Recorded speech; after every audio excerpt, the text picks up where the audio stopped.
So, storms of life. None of us escapes storms at some stage in our lives. Never pleasant, but normally they are moments of growth and maturing for us. We're not sure of that and during the storm, but afterwards as we reflect, go, oh, okay. I think this hopefully is true of the current storm that all of the world is going through. We hope to learn lessons of life through the pandemic, don't we?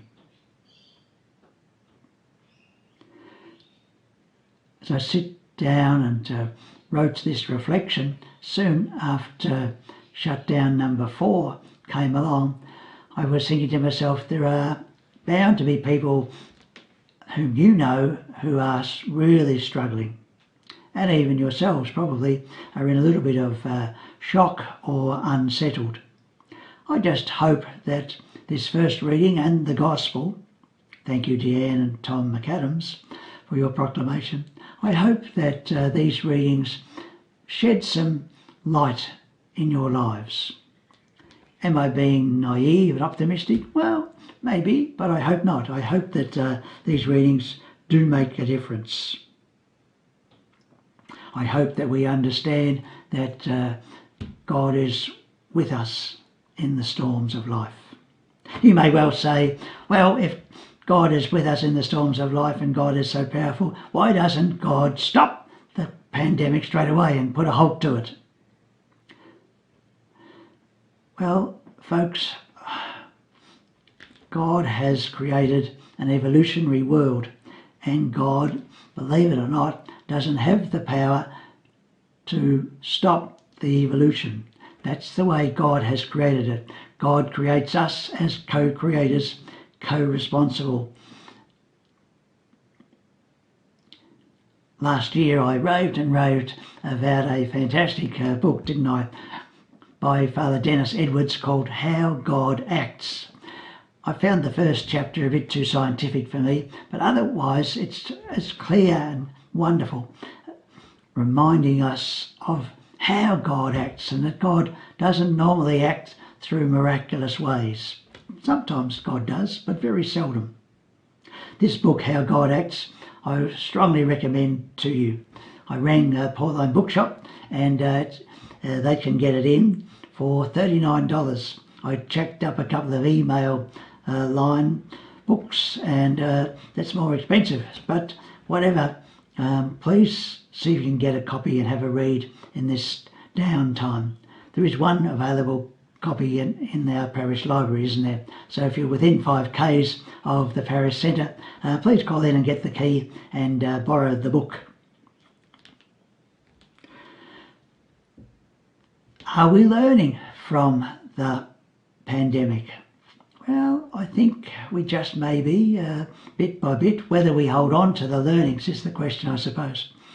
During a Zoom conversation with some parents from St Kevin's school, I heard of a family who's both husband and wife out of work. I rang them to see how they were and if they needed support. They were very grateful for just that offer of support. But the wife said to me, no, in fact, we're doing well.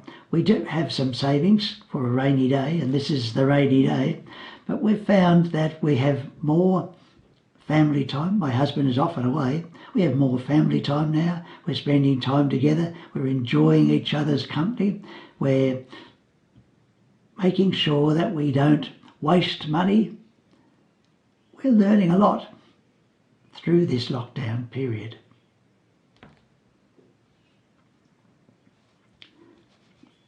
So, storms of life. It happens to be on this Saturday, September the 8th, the feast of our one Aussie saint, Mary MacKillop. Oh boy, didn't she go through storms in her life? Tragically, quite a few of them in the hands of that evil clericalism as you well know, Mary MacKillop for a while was excommunicated, wasn't she? Now for a closer look at the gospel. You will have heard many a homily about the symbol of the boat being the church, and how the church has to go through rough times and rough seas, both from within and from outside pressures. I trust Pope Francis to come up with a new and all-inclusive vision. Pope Francis suggests that the boat holds all of humanity, that we're all in the boat together. He says each one of us is important and needed, and all of us is called to row together.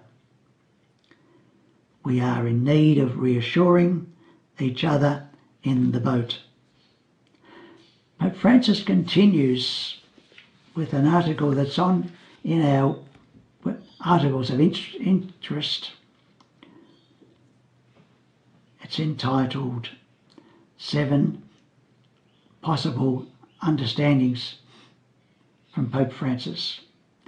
It's a long article, 4 or 5 pages, but it's worth your efforts. Please have a go at it. You might have to have a couple of goes at it, but have a go at it. I wish to quote just a little bit now from this. Pope Francis says, "The boat is in the storm which unmasks our vulnerability and leaves uncovered those false and unnecessary certainties with which we have built our agendas, our projects, our habits and priorities. This is what the pandemic is, a storm that reveals the condition of the present in which each one of us lives, a mirror that mercilessly reflects the image of a present in which we have not awakened to wars and planetary injustice. We have not listened to the cry of the poor and of our seriously ill planet," says Pope Francis. We continued undaunted, thinking that we would always remain healthy in a sick world. Now, while we are at sea in turmoil, we implore, "Lord, save us."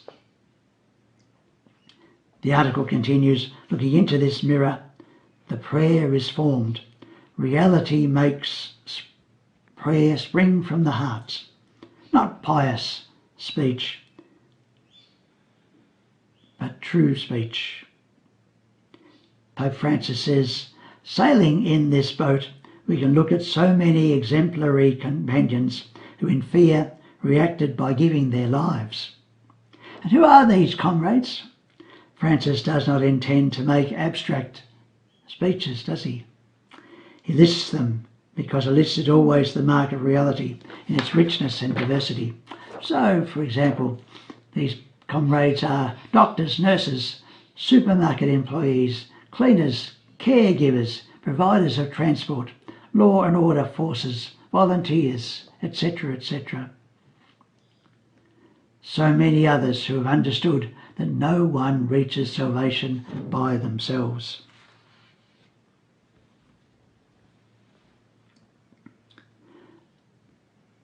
These words come, as I say, from a piece by Father Antonio Spadaro. It's entitled A New Image of the Possible, 7 Images from Francis for Post-COVID-19. Just 2 other thoughts about the Gospel. Matthew tells us that Jesus came to the disciples in the boat at the 4th watch. Why did he put that bit in, I wonder?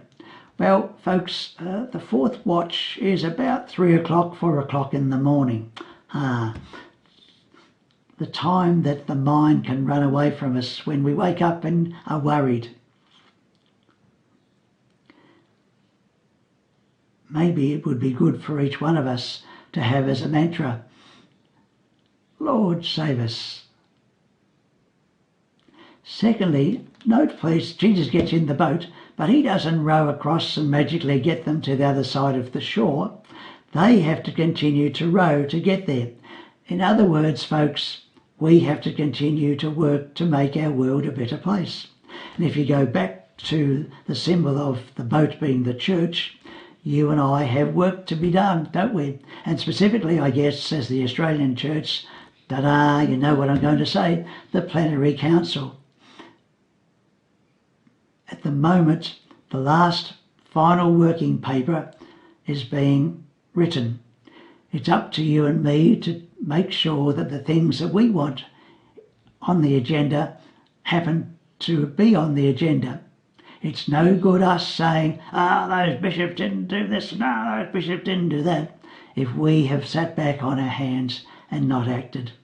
Please have a look at senseofthefaithful.org.au for further notice. Thank you.